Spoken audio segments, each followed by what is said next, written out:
Thank you. And now to a developing story in Tallahassee. Black activists marching on the state capitol outraged over the governor's rejection of a proposed college course. And civil rights attorney Ben Crump is filing a lawsuit against the governor over that decision. Local 10's Alex Finney has more now on what's happening.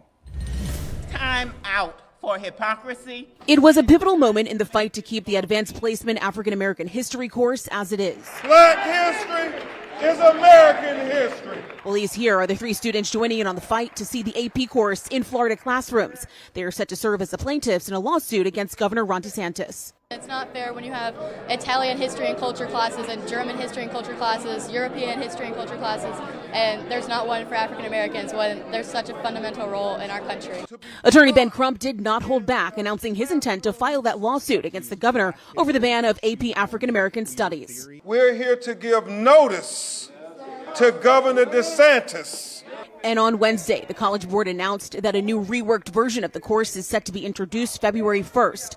Politicians, faith leaders, and community here today pushing back on the idea of changing, quote, the uncomfortable parts of Black history. We don't need the course rework.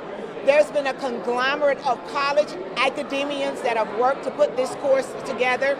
This AP pilot course was rolled out in 2022. The State Department of Education banning the course in all Florida schools January of this year, saying it violates state law, referencing critical race theory and the Stop Woke Act, essentially putting limits on how race can be taught in the classroom. While the full and accurate historical record might make some uncomfortable, good.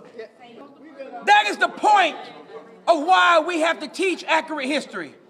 Because when you don't teach history, we're bound to repeat it. Now, in terms of this new AP course that is being introduced, you'll remember that the State Department of Education said that that is something that they would revisit and reconsider if the framework was obviously reversed or revisited as well. And one thing we do know is that this is expected to roll out February 1st. We do not know exactly what this whole curriculum is about in terms of what changes may have been made, but more to come on all of that. For now, this is the very latest live in Tallahassee. Alex Finney, Local 10 News.